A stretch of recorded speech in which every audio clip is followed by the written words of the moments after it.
అందరికీ నమస్కారం. Welcome to your easy maths class. మనం గత వీడియోలో algebra, the introduction of the algebra, why we use algebra అనే కాన్సెప్ట్ని స్టార్ట్ చేసుకొని అందులో భాగంగా అసలు ఏంటి ఆల్జిబ్రా అంటే ఏంటి, ఎందుకు వాడతాం, అందులో బేసిక్ టర్మ్స్ గురించి మనం చెప్పుకోవడం జరిగింది. అందులో మనం బేసిక్ టర్మ్స్లో చెప్పుకునే ఏంటయ్యా అంటే జనరల్గా కాన్సెప్ట్ కనుక మనం కన్సిడర్ చేస్తే ఆల్జిబ్రా, ఇందులో మనం దేని గురించి చెప్పుకున్నాం, ఒకటి కాన్స్టెంట్ టర్మ్, దీని గురించి చెప్పుకున్నాం, వేరియబుల్ టర్మ్ దీని గురించి చెప్పుకున్నాం, అండ్ టర్మ్. ఈ 3 పార్ట్స్ గురించి చాలా డీటెయిల్గా మనం చెప్పుకోవడం జరిగింది. జస్ట్ ఇక్కడ కాన్స్టెంట్ అంటేనేమో all numbers, just repeating once అని ఒక్కసారి రిమైండ్ చేసుకోండి. అన్ని నెంబర్స్ కూడా కాన్స్టెంట్ టర్మ్స్ కిందకు వస్తాయి. ఆల్ వేరియబుల్స్ అంటే alphabets A B C so on Z, ఇవే ఎందుకు తీసుకోవాలనడానికి కూడా నేను చాలా క్లారిటీగా చెప్పా, ఒకసారి చెక్ చేసుకోండి.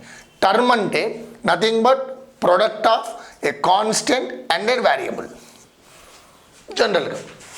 సో దీన్ని బట్టి మనకి ఇక్కడ అర్థమైన విషయం ఏంటంటే ఒక టర్మ్లో అసలు ఖచ్చితంగా ఏమేమి ఉంటాయి, ఒక టర్మ్ అంటే అందులో ఏమేమి ఉంటాయి ఒక్కసారి చెక్ చేసుకొని నెక్స్ట్కి వెళ్ళిపోదాం. టర్మ్లో ఖచ్చితంగా ఒక సైన్ ఉంటుంది నాన్న, 100% ఒక సైన్ ఉంటుంది. తర్వాత ఒక కాన్స్టెంట్ అంటే ఒక నెంబర్ ఉంటుంది. నెక్స్ట్ ఒక వేరియబుల్ ఉంటుంది.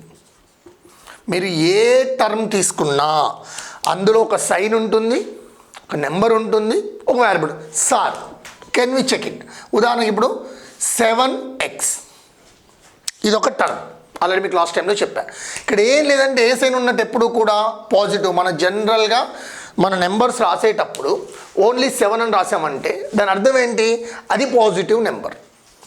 ఒకవేళ నెగిటివ్ అనుకోండి దాని ముందు మైనస్ రిప్రజెంట్ చేస్తాం. సో ఎప్పుడైతే మనం ఒక సైన్ని మెన్షన్ చేయట్లేదో అది పాజిటివ్ నెంబర్. అంటే ఇప్పుడు ఇక్కడ సైన్ ఏముంది, ప్లస్, చూడండి వచ్చిందా లేదా. తర్వాత ఏముంది, నెంబర్, చూడండి ఉందా లేదా. తర్వాత ఏముంది, వేరియబుల్. వేరియబుల్ ఎన్ని ఉండొచ్చు, ఎన్నైనా ఉండొచ్చు, కానీ ఖచ్చితంగా ఒక సైను, ఒక నెంబరు, ఒక వేరియబుల్. మీకు ఆల్రెడీ లాస్ట్ క్లాస్లో నేను మీకు చూపించా. ఇప్పుడు ఉదాహరణకి +-11 అని ఉంది, ఇందులో సైన్ మైనస్ ఉంది, 11 నెంబర్ ఉంది. మరి వేరియబుల్ సింపుల్గా x⁻0 వేరియబుల్ కూడా ఉంది. అంటే మీరు ఏ టర్మ్ను తీసుకున్నా అందులో ఒక సైన్ ఉంటుంది, ఒక నెంబర్ ఉంటుంది, ఒక వేరియబుల్ ఉంటుంది. Even if you take the constant term, ఇందులో కూడా సైన్ ఉంటుంది, నెంబర్ ఉంటుంది, వేరియబుల్ ఉంటుంది. వేరియబుల్ తీసుకోండి, సైన్ ఉంటుంది, నెంబర్ ఉంటుంది, వేరియబుల్ ఉంటుంది. టర్మ్ తీసుకోండి, సైన్ ఉంటుంది, నెంబర్ ఉంటుంది, వేరియబుల్ ఉంటుంది. ఇప్పటి నుంచి ఒక విషయం గుర్తుపెట్టుకోండి, ఇప్పటి నుంచి ఎక్కడ టర్మ్ అని వాడినా, కాన్స్టెంట్ వచ్చినా ఓన్లీ టర్మ్ అనే వాడతా, వేరియబుల్ వచ్చినా ఓన్లీ టర్మ్ అనే వాడతా, టర్మ్ వచ్చినా టర్మ్ వాడతా. మీరు టర్మ్ అంటే అది కాన్స్టెంట్ కావచ్చు, వేరియబుల్ కావచ్చు, జనరల్ టర్మ్ కావచ్చు. సో మీరు ఇప్పటి నుంచి వర్డ్ గుర్తుపెట్టుకోండి, ఎక్కడ టర్మ్ అనే వర్డ్ వాడినా అది కాన్స్టెంట్ అయినా టర్మే వాడతాం, వేరియబుల్ అయినా టర్మే వాడతాం, టర్మ్కి టర్మే వాడతాం. సో ఒక టర్మ్లో ఉండే బేసిక్ స్టెప్స్ ఇవి నాన్న, ఒక్కసారి చెక్ చేసుకోండి. సో టర్మ్ గురించి అయిపోయింది కదా. ఈరోజు ఒక కొత్త టాపిక్ చూద్దాం, చాలా ఈజీ టాపిక్ నాన్న.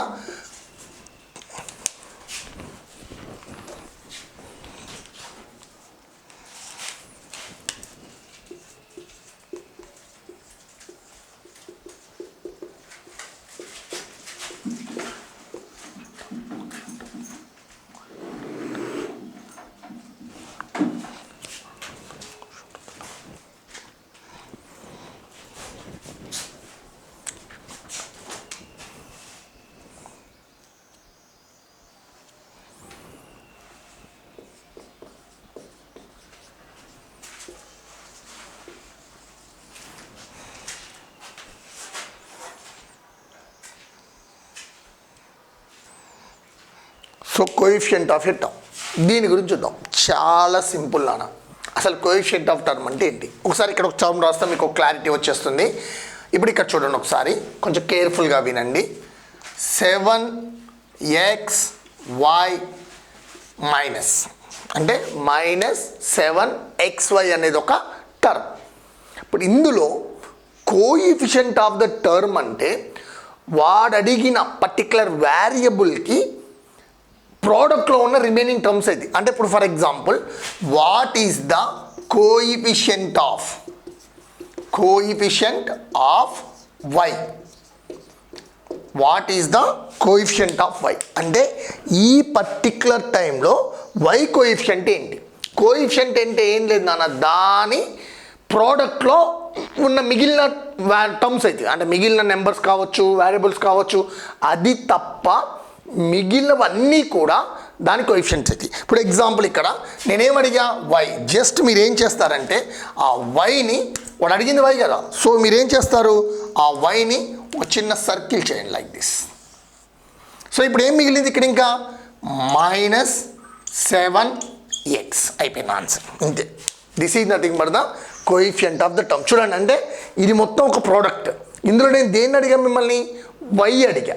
సో ఈ y తప్ప రిమైనింగ్, అంటే ఈ yతో ప్రోడక్ట్లో ఉన్న మిగిలిన అన్నీ కూడా ఇంక్లూడింగ్ సైన్ వస్తుంది, నెంబర్ వస్తుంది, వేరియబుల్స్. ఇప్పుడు ఇదే క్వశ్చన్లో సింపుల్ కోఎఫిషియంట్ ఆఫ్ x అడిగా. అప్పుడేం చేయాలి, ఎక్స్ని రిమూవ్ చేయాలి. అంటే ఏం మిగులుతుంది అప్పుడు, -7y. ఇదే దాంట్లో కోఎఫిషియంట్ ఆఫ్ xy అప్పుడేమొస్తుంది, -7. అంటే వాడు ఏదైతే అడిగాడో అది తప్ప ఆ టర్మ్లో ఆ పర్టిక్యులర్, అది వేరియబుల్ అవ్వచ్చు, నెంబర్ అవ్వచ్చు, what ever it may be, అది పోను రిమైనింగ్ ప్రోడక్ట్లో ఏదైతే ఉందో దాన్ని మనం కోఎఫిషియంట్ కింద కన్సిడర్ చేస్తాం. కోఎఫిషియంట్ అనేది ఎప్పుడు కూడా టర్మ్లోనే కన్సిడర్ చేస్తాం, గుర్తుపెట్టుకోండి. తర్వాత నేను ఎందుకు చెప్తుంటే మీకు తర్వాత ముందుకెళ్ళేసరికి పాలినామియల్ అని, మోనామియల్ అని కొంచెం పెరుగుతుంటుంది. మీరు ఎన్ని తీసుకున్నా కోఎఫిషియంట్ని మాత్రం టర్మ్లోనే కన్సిడర్ చేస్తాం. ఈ వర్డ్ని బాగా గుర్తుపెట్టుకోండి. కోఎఫిషియంట్ ఎప్పుడూ కూడా టర్మ్కే ఉంటుంది. అయితే ఇది జనరల్గా కోఎఫిషియంట్. ఇప్పుడు ఇంకొకటి చూద్దాం ఈ మోడల్లో, జస్ట్ చెక్ ఇట్ వన్స్. ఇప్పుడు ఇది క్లియర్ కదా, ఇంకోటి చూడండి మీ క్లారిటీ కోసం. ఇక్కడ చూడండి ఒకసారి, 11x³ y². 11x³ y². First coefficient of y² అంటే ఈ y² తీసేయాలి. ఏం మిగిలింది ఇక్కడ, 11x³ అయిపోయింది ఆన్సర్. ఇక్కడ సైన్ ఏం లేదు కాబట్టి నేను కూడా ఏం పెట్టలేదు. నెక్స్ట్ కోఎఫిషియంట్ ఆఫ్ x³ 11, పక్కన ఏం రాయాలి, y², ఎందుకంటే ఇక్కడ నేనేం కన్సిడర్ చేస్తున్నా, x³. So 11y². ఒకవేళ వాడు మిమ్మల్ని ఇలా క్వశ్చన్ అడిగితే ఏం చేస్తారు, కోఎఫిషియంట్ ఆఫ్, జాగ్రత్తగా ఇది ఒక్కటి చూడండి, ఆఫ్ x. ఈ క్వశ్చన్లో 11x³ y²లో what is the coefficient of x. ఇందాక x³ అడిగితే ఏం చేసాం, x³ రిమూవ్ చేసి 11y² రాసాం. y² అడిగితే ఏం చేసాం, దీన్ని రిమూవ్ చేసి ఇది మొత్తం రాసాం. మరి ఇప్పుడు నన్ను ఏమడిగాడు, ఓన్లీ ఎక్సే అడిగాడు. మరి ఇక్కడ డైరెక్ట్ ఎక్స్ ఉందా, లేదు. అప్పుడు ఏం చేయాలంటే జాగ్రత్తగా చూడండి నాన్న, 11x³ కదా, నేను దీన్ని ఏం రాసుకోవచ్చు, x ఇంటూ x 3xలు ప్లస్ y². ఇప్పుడు ఇక్కడ వాడు ఏమడిగాడు, ఓన్లీ x అడిగాడు. అప్పుడు ఏం మిగిలింది, 11x into x, x² y². చూడండి, అంటే ఈ ఎక్స్లో ఒక x తీసేసా, అంటే మొత్తం ఎన్ని ఉన్నాయి, ఒక x తీసేసా. సో ఎన్ని మిగిలినాయి, 2x. So that's why x² y². అంటే కోఎఫిషియంట్ని ఇలా రాయాలి. కొన్నిసార్లు క్వశ్చన్ ఇలా కూడా అడుగుతాడు నాన్న. ఏం చేస్తాడంటే డైరెక్ట్గా ఉన్నది అడగకుండా దాన్ని అడుగుతాడు. ఇప్పుడు ఇదే క్వశ్చన్లో what is the coefficient of y, అప్పుడు ఏం లేదు, ముందు y² పక్కన పెట్టండి, 11x³. ఇప్పుడు ఈ y² ఒక వైపు అవుతుంది కదా, ఇంకెన్ని మిగిలినాయి, y. సింపుల్. y అడిగాడు, ఇక్కడ ఎన్ని ఉన్నాయి, వైలు 2 ఉన్నాయి, బట్ ఎన్ని అడిగాడు, 1. ఒక రిమూవ్ చేయండి, ఏం మిగిలింది, 1y. ఈ విధంగా మనం కోఎఫిషియంట్ని రాస్తాం. ఒకసారి చెక్ చేసుకోండి. ఇప్పుడు ఈ కోఎఫిషియంట్ని మనం చూసాం కదా, ఈ కోఎఫిషియెంట్ను ఒక్కొక్కసారి రెండు రకాలుగా స్ప్లిట్ చేస్తాను నాన్న. ఒకటి numerical coefficient, numerical coefficient, numerical coefficient, literal coefficient.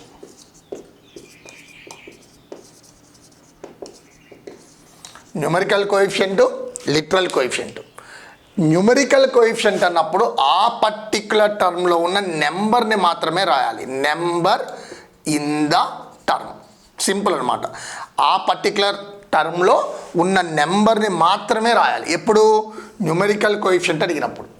అదే లిటరల్ కోఎఫిషియెంట్ అడిగినప్పుడు అందులో ఉన్న వేరియబుల్స్ని మాత్రమే రాయాలి. ఏం రాయాలి? ఓన్లీ వేరియబుల్స్ని మాత్రమే రాయాలి. ఎందులో? Variables in a term. But ఇక్కడ గుర్తుపెట్టుకోండి, ఇక్కడ సైన్ కంపల్సరీ, ఇక్కడ కూడా సైన్ కంపల్సరీ. అంటే సైన్ ప్లస్, అంటే ప్లస్ అంటే మరి ప్లస్ రాయకూడదు నాన్న. సైను వేరియబుల్ రాయాలి, సైను నెంబర్ రాయాలి. సార్ దీన్ని ఎలా చేయొచ్చు? ఒక్క క్వశ్చన్ చెప్తా, మీకు బాగా అర్థమవుతుంది. -12x²y, ఇది క్వశ్చన్. దీంట్లో నేనేమడిగా న్యూమెరికల్ కోఎఫిషియెంట్ అంటే నెంబర్ మాత్రమే రాయాలి. అంటే ఏమవుతుంది? -12. తర్వాత చూడండి, లిటరల్ కోఎఫిషియెంట్ అంటే ఓన్లీ వేరియబుల్. సారీ ఒక్క నిమిషం నాన్న. ఇక్కడ న్యూమెరికల్ కోఎఫిషియెంట్ వాడు ఏదో ఒకటి అడగాలి కదా. ఏం అడగకపోతే నిజంగా రాస్తాం. Numerical coefficient of x². జనరల్గా అయితే ఏమవుతుంది? సో న్యూమెరికల్గా 20 రాలి, only number -12. Numerical coefficient of literal coefficient of x² అంటే ఈ రెండిట్లోనే ఉంటుంది. ఆల్రెడీ వాడు దేనికి అడిగాడు? x². సో మిగిలింది ఏంటిది? y. సైన్ ఏమొస్తుంది? మైనస్.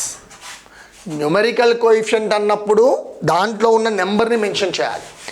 లిటరల్ కోఎఫిషియెంట్ అన్నప్పుడు వాడు అడిగింది పోను సైన్తో పాటు రిమైనింగ్ వేరియబుల్ని మెన్షన్ చేయాలి.